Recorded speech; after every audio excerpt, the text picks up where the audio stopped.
to The Cultured Bumpkin. This is Pride and Prejudice, Chapter 29 by Jane Austen in a Southern accent. It's almost Christmas time. If you need some ideas for gifts for the literature lovers in your life to include the Jane Austenites, maybe it's yourself, maybe it's a friend, check out theculturedbumpkin.com merch store. So I made some designs, one of which here is Poe's Raven, right? It says Nevermore. Here's a cap. There's a knit stuff. There is a in the top right corner, there's a little graphic of Jane Austen. She's wearing sunglasses, and it says incandescently cool along the bottom. Those are really good. I love my shirt like that. Get a lot of great compliments on it. And it's a dog whistle to other literature lovers. Some people, they see it, they think cool shirt maybe, but they don't get it. If someone goes, oh, that's awesome, you instantly become best friends. You know? Anyway, let's get down to it. I will link the store below this after the live, but yeah, you can go to www.theculturedbumpkin.com. And let's get right down to it. Pride and Prejudice by Jane Austen, Chapter 29. Mr. Collins's triumph in consequence of this invitation was complete.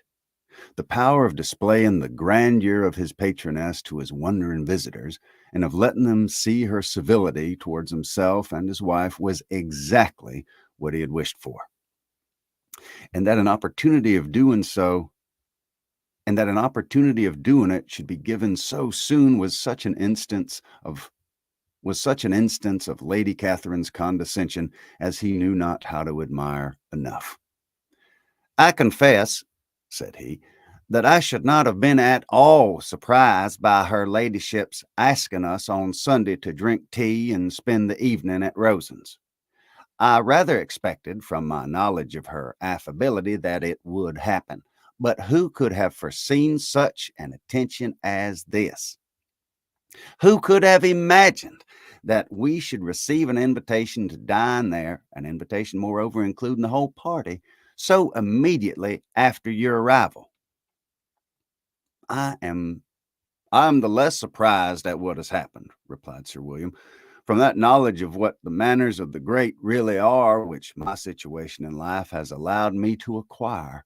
About the court, such instances of elegant breeding are not uncommon. Scarcely anything was talked of the whole day or next morning but their visit to Rosen's. Mr. Collins was carefully instructing them in what they were to expect, that the sight of such rooms, so many servants, and so splendid a dinner might not wholly overpower them. When the ladies were separating for the toilet, he said to Elizabeth, "Do not make yourself uneasy, my dear cousin, about your apparel. Lady Catherine is far from requiring that elegance of dress in us which becomes herself and her daughter. I would advise you merely to put on whatever your clothes is superior to the rest. There's no occasion for anything more. Lady Catherine will not think the worse of you for being simply dressed. She likes to have the distinction of rank preserved." While they were dressing, he came 2 or 3 times to their different doors to recommend their being quick, as Lady Catherine very much objected to being kept waiting for her dinner. Such formidable accounts of her ladyship and her manner of living quite frightened Maria Lucas, who had been little used to company, and she looked forward to her introduction at Rosen's with as much apprehension as her father had done to his presentation at St. James's. As the weather was fine, they had a pleasant walk of about half a mile across the park. Every park has its beauty and its prospects, and Elizabeth saw much to be pleased with, though she could not be in such raptures as Mr. Collins expected the scene to expire, and was but slightly affected by his enumeration of the windows in front of the house, and his relation of what the glazing altogether had originally cost Sir Louis de Bourgh. Excuse me. Quick water break. If you haven't subscribed to the Cultured Bumpkin, I would love it if you did. But either way, I hope that you enjoy this, that you just continue to enjoy Miss Jane Austen. And make sure you check out the other 28 chapters are in the playlist, the Redneck Jane Austen playlist. When they ascended the steps to the hall, Maria's alarm was every moment increasing, and even Sir William did not look perfectly calm. Elizabeth's courage did not fail her. She had heard nothing of Lady Catherine that spoke her awful from any extraordinary talents or miraculous virtue, and the mere stateliness of money or rank she thought she could witness without trepidation. From the entrance hall, of which Mr. Collins pointed out with a rapturous air, the fine proportion and the finished ornaments, they followed the servants through an antechamber to the room where Lady Catherine, her daughter, and Mrs. Jenkinson were sitting. Her ladyship, with great condescension, arose to receive them, and as Mr. Collins had settled it with her husband that the office and as Mrs. Collins had settled it with her husband that the office of introduction should be hers, it was performed in a proper manner without any of the apologies and thanks which he would have thought necessary. In spite of having been at St. James's, Sir William was so completely awed by the grandeur surrounding him that he had but just courage enough to make a very low bow and take his seat without saying a word, and his daughter, frightened almost out of her senses, sat on the edge of her chair, not knowing which way to look. Elizabeth found herself quite equal to the scene, and could observe the three ladies before her composedly. Lady Catherine was a tall, large woman with strongly marked features, which might once have been handsome. Her air was not conciliating, nor was her manner of receiving them such as to make her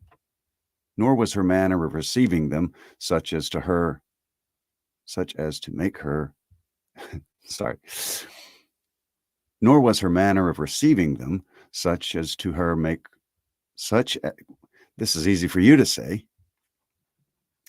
Her air was not conciliating, nor was her manner of receiving them such as to make her visitors forget their inferior rank. There, said it. She was not rendered formidable by silence, but whatever she said was spoken in so authoritative a tone as marked her self-importance, and brought Mr. Wickham immediately to Elizabeth's mind. And from the observation of the day altogether, she believed Lady Catherine to be exactly what he represented.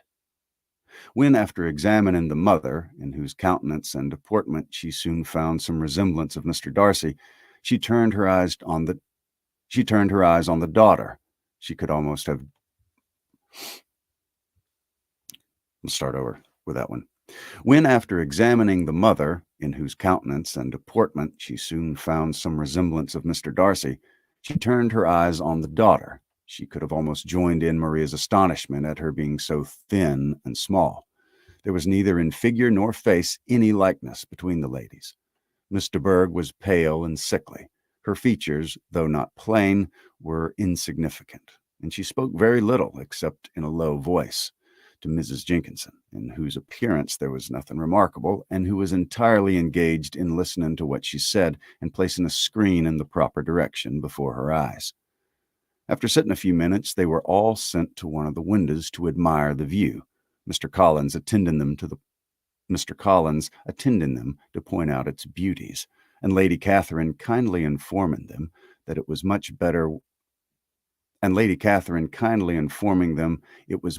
worth looking at in the summer.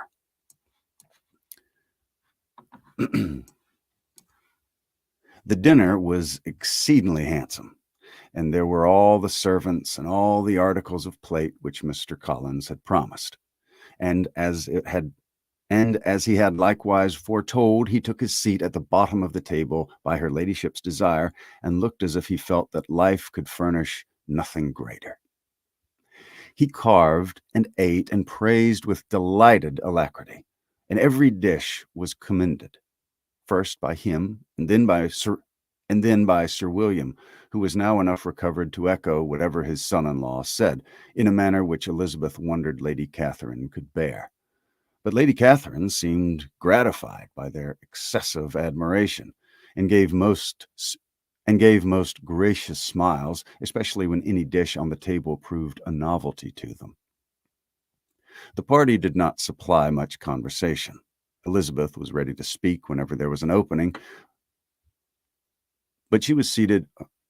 Elizabeth was ready to speak whenever there was an opening, but she was seated between Charlotte and Miss de Bourgh, the former of whom was engaged in listening to Lady Catherine, and the latter said not a word to her all dinner time.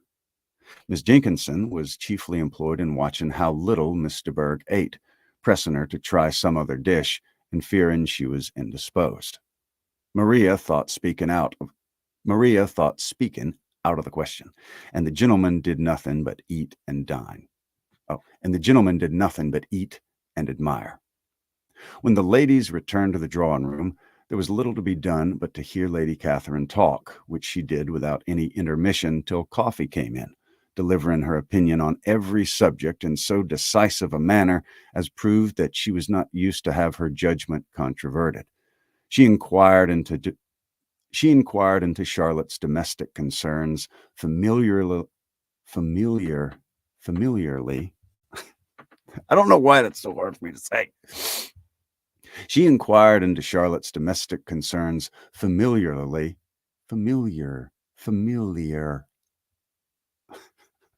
She inquired into Charlotte's domestic concerns familiarly and minutely, gave her a great deal of advice as to the management of them all, told her how everything ought to be regulated in so small a family as hers, and instructed her as to the care of her cows and her poultry. Elizabeth found that nothing was beneath this great lady's attention, which could furnish her with an occasion of dictating to others. Elizabeth found that nothing was beneath this great lady's attention, which could furnish her with an occasion of dictating to others. In the intervals of her discourse with Mrs. Collins, she addressed a variety of questions to Maria and Elizabeth, but especially to the latter, of whose connection she knew the least, and who she observed to Mrs. Collins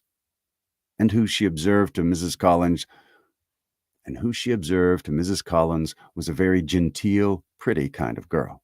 She asked her at different times how many sisters she had, whether they were older or younger than herself, whether any of them were likely to be married, whether they were handsome, whether they had been educated, and what carriage her father kept, and what had been her mother's maiden name. Elizabeth felt all the impertinence of her questions, but answered them very composedly. Lady Catherine then observed, "Your father's estate is entailed on Mr. Collins, I think. For your sake," turning to Charlotte, "I am glad of it, but otherwise I see no occasion for entailing estates from the female line. It was not thought necessary in Sir Louis de Bourgh's family. Do you play and sing, Miss Bennet?" "A little." "Oh, then some time or other we shall be happy to hear you. Our instrument is a capital one, probably superior to—" "You shall try it some day. Do your sisters play and sing?" "One of them does." "Why did you not all learn? You ought all to have learned. The Miss Webbs all play, and their father has not so good an income as yours. Do you draw?" "No, not at all." "What? None of you?" "Not one. This is very strange. But I suppose you had no opportunity. Your mother should have taken you to town every spring for the benefit of masters." "My mother would have had no objection, but my father hates London." "Has your governess left you?" "We never had a governess." "No governess? How is that possible? 5 daughters brought up at home and without a governess. I never heard of such a thing. Your mother must have been quite a slave to your education." Elizabeth could hardly help smiling as she assured her that that had not been the case.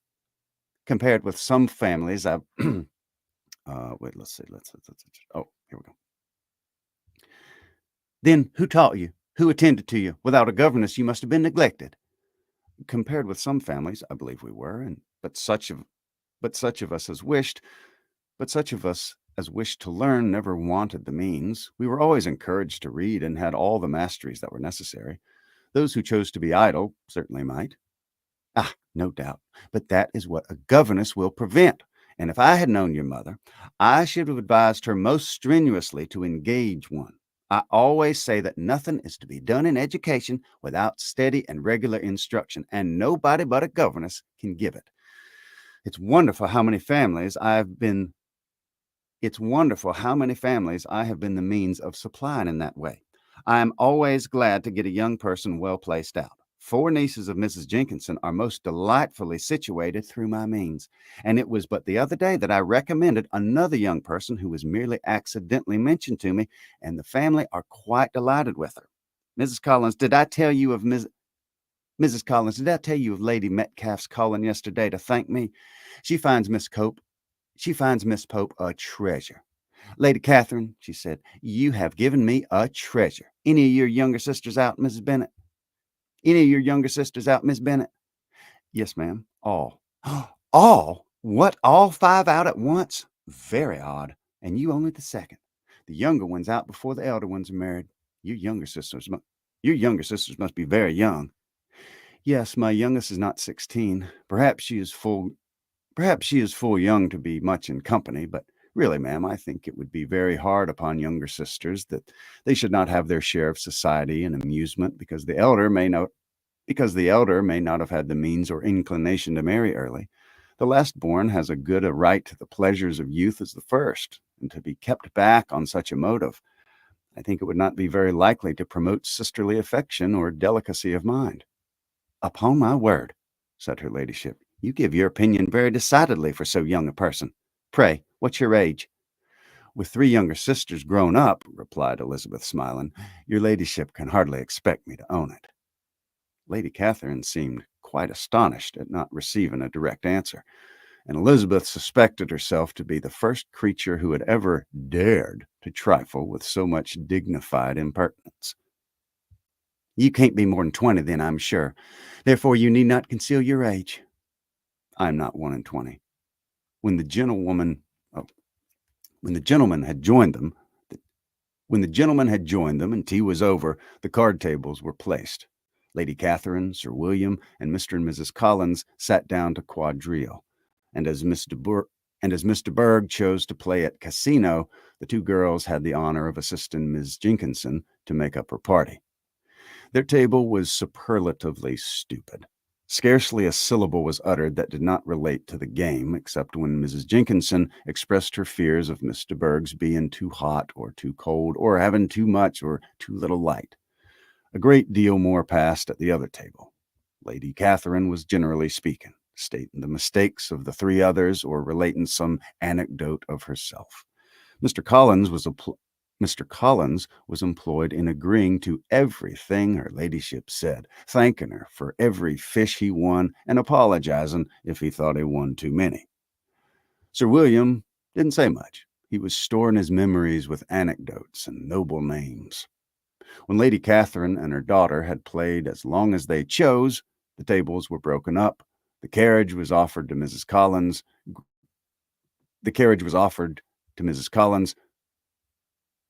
Was gratefully accepted and immediately ordered. The carriage was offered to Mrs. Collins, gratefully accepted, and immediately ordered. The party then gathered round the fire to hear Lady Catherine determine what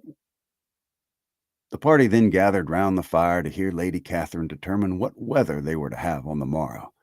From these instructions they were summoned by the arrival of the coach, and with many speeches of thankfulness on Mr. Collins' side, and as many bows on Sir William's, they departed. As soon as they had driven from the door, Elizabeth was called on by her cousin to give her opinion of all that she had seen at Roselands, which, for Charlotte's sake, she made more favorable than it really was.